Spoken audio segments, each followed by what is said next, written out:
ito sila si Trillanes is barking. He just, you know, this guy, he was the one na nag-mutiny. Nalaala ninyo yun sa Makati. Look at this idiot.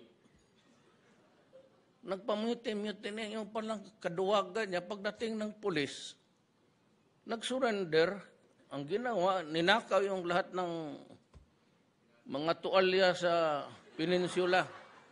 Mga bedsheets, tanan, kutsara. At hindi naman umabot ng barilan ba si isang putok. Tapos, cannot be careful. Kayo ba?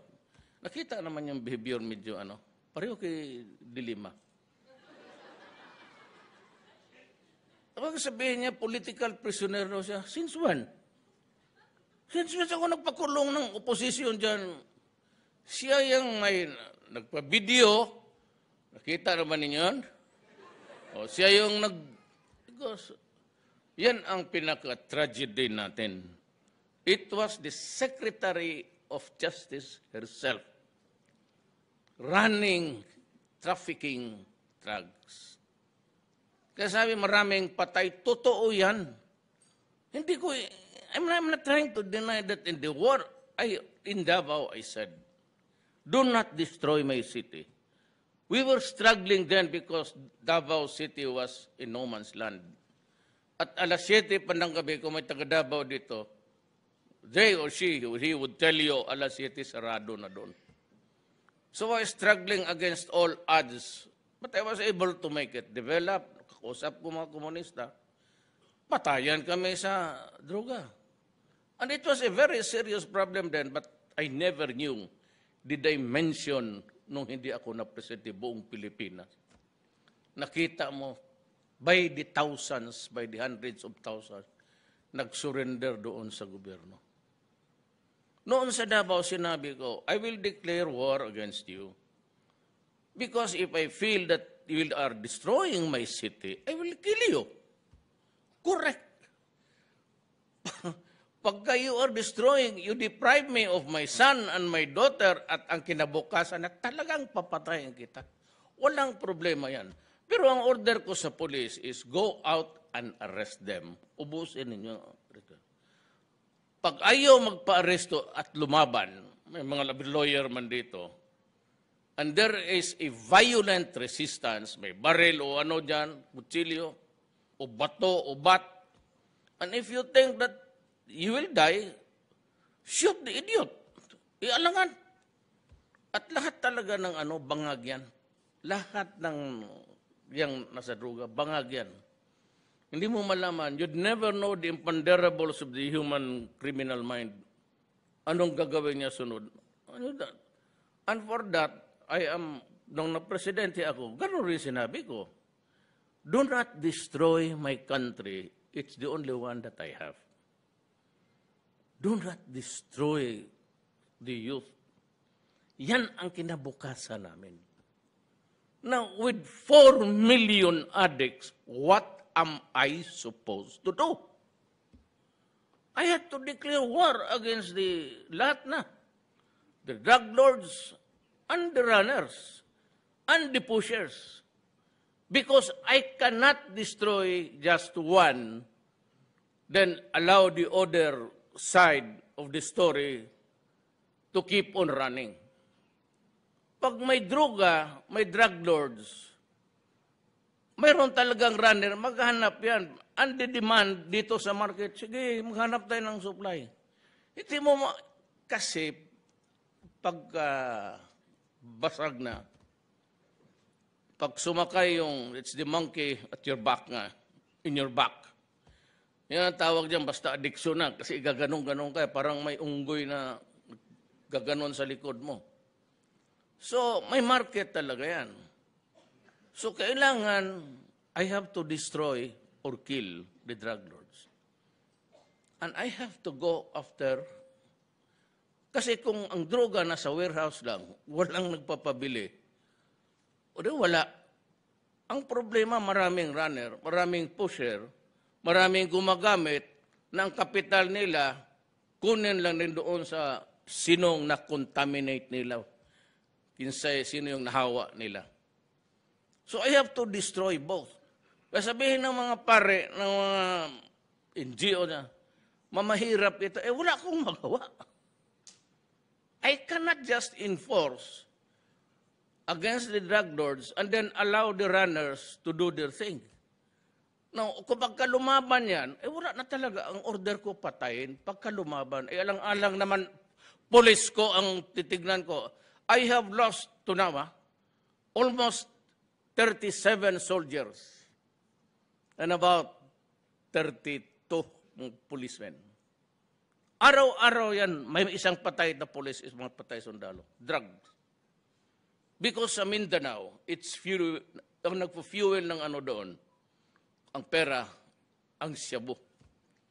Everybody is encouraged to produce shabu para magkuha ng pera. Itong terorismo ngayon, yun ang pinakadelikado. Kasi yung terorismo, ang ISIS had already acknowledged Hapsilon as the leader of the ISIS cell dyan. So,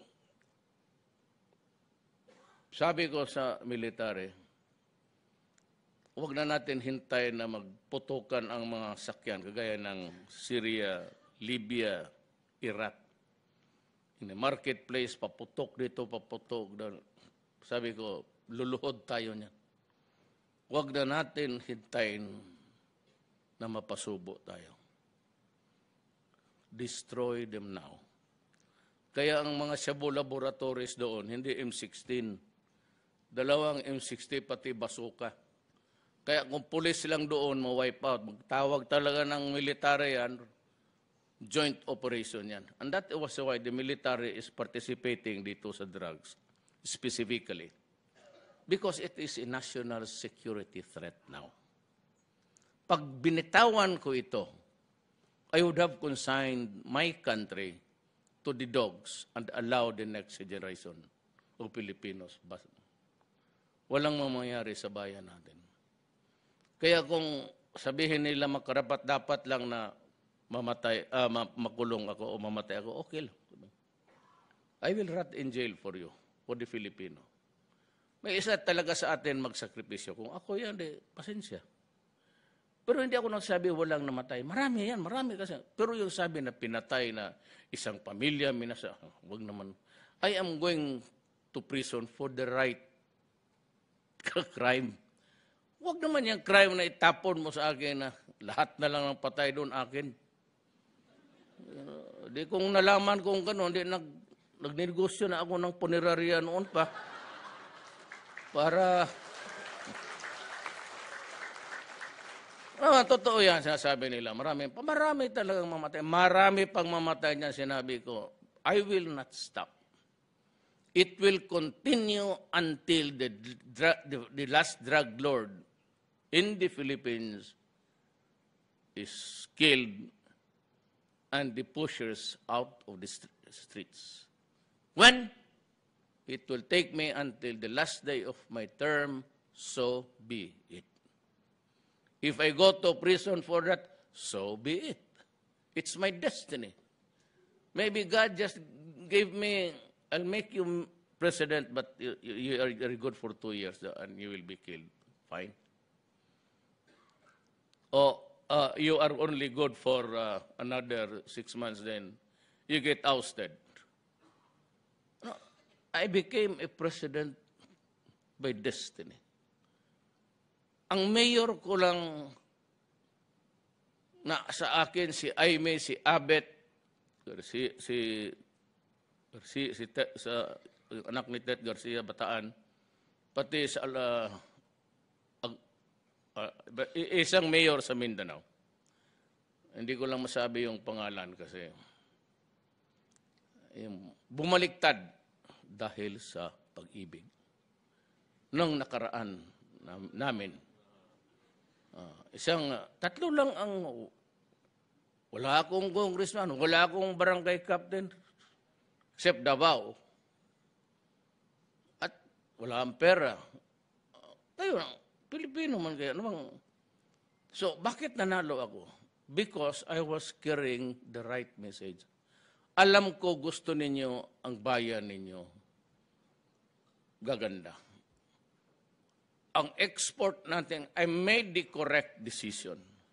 Hayaan mo na yung Amerikano, hayaan mo na yung mga pro-American dyan.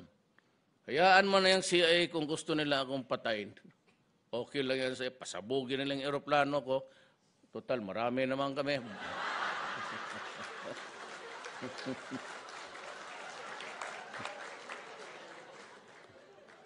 Walang problema sa akin yan. Basta gagawin ko ang dapat kong gagawin. Yan. The greatest sometimes mistake, even sa military ka, is miscalculation. Hindi nila, na-miscalculate nila ako.